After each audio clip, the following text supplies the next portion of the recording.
12वां अध्याय। पार्वती को सेवा में रखने के लिए हिमालय का शिव को मनाना। ब्रह्मा जी बोले, हे मुनि नारद, तत्पश्चात हिमालय अपनी पुत्री पार्वती को साथ लेकर शिवजी के पास गए। वहां जाकर उन्होंने योग साधना में डूबे त्रिलोकीनाथ भगवान शिव को दोनों हाथ जोड़कर नमस्कार किया तथा इस प्रकार प्रार्थना करने लगे, भगवान, मेरी पुत्री पार्वती आपकी सेवा करने की बहुत उत्सुक है, इसलिए आपकी आराधना करने के लिए मैं इसे अपने साथ यहाँ लाया हूँ। हे प्रभु, यह अपनी 2 सखियों के साथ आपकी सेवा में रहेगी। आप मुझ पर कृपा करके इसे अपनी सेवा का अवसर प्रदान करिए। तब भगवान शिव ने उस परम सुंदरी हिमालय कन्या पार्वती को देखकर अपनी आंखें बंद कर लीं और पुनः परम ब्रह्म के स्वरूप का ध्यान करने में निमग्न हो गए। उस समय सर्वेश्वर एवं सर्वव्यापी शिवजी तपस्या करने लगे। यह देखकर हिमालय इस सोच में डूब गए कि भगवान शंकर उनकी तपस्या स्वीकार करेंगे या नहीं।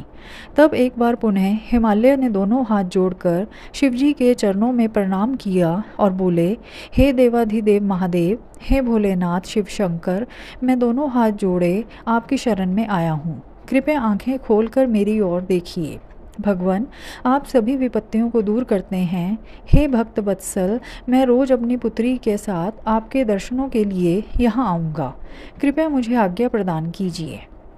हिमालय के वचनों को सुनकर त्रिलोकीनाथ भगवान शिव ने अपने नेत्र खोल दिए और बोले, हे गिरिराज हिमालय, आप अपनी कन्या को घर पर ही छोड़कर मेरे दर्शनों को आ सकते हैं, नहीं तो आपको मेरा भी दर्शन नहीं होगा। महेश्वर की ऐसी बात सुनकर हिमालय ने अपना मस्तक झुका दिया और शिवजी से बोले, हे प्रभु, हे महादेव जी, कृपया यह बताइए कि मैं अपनी पुत्री के साथ आपके दर्शनों के लिए क्यों नहीं आ सकता? क्या मेरी पुत्री आपकी सेवा की योग्य नहीं है? फिर इसे ना लेकर आने का कारण मुझे समझ में नहीं आता। हिमालय की बात सुनकर शिवजी हंसने लगे और बोले, हे गिरिराज, आपकी पुत्री सुंदर, चंद्रमुखी और अनेक शुभ लक्षणों से संपन्न है, इसलिए आपको इसे मेरे पास नहीं लाना चाहिए, क्योंकि विद्वानों ने नारी को माया रूपिणी कहा है। युवतियाँ ही तपस्वियों की तपस्या में विघ्न डालती हैं।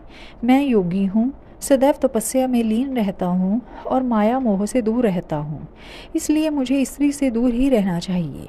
हे हिमालय, आप धर्म के ज्ञानी और वेदों की रीतियाँ जानते हैं। स्त्री की निकटता से मन में विषय वासना उत्पन्न हो जाती है और वैराग्य नष्ट हो जाता है, जिससे तपस्वी और योगी का ध्यान नष्ट हो जाता है। इसलिए तपस्वी को स्त्रियों को साथ नहीं करना चाहिए। इस प्रकार कहकर भगवान शिव चुप हो गए। हिमालय शिवजी के ऐसे वचनों को सुनकर चकित और व्याकुल हो गए। उन्हें चुप देखकर पार्वती देवी असमंजस में पड़ गई।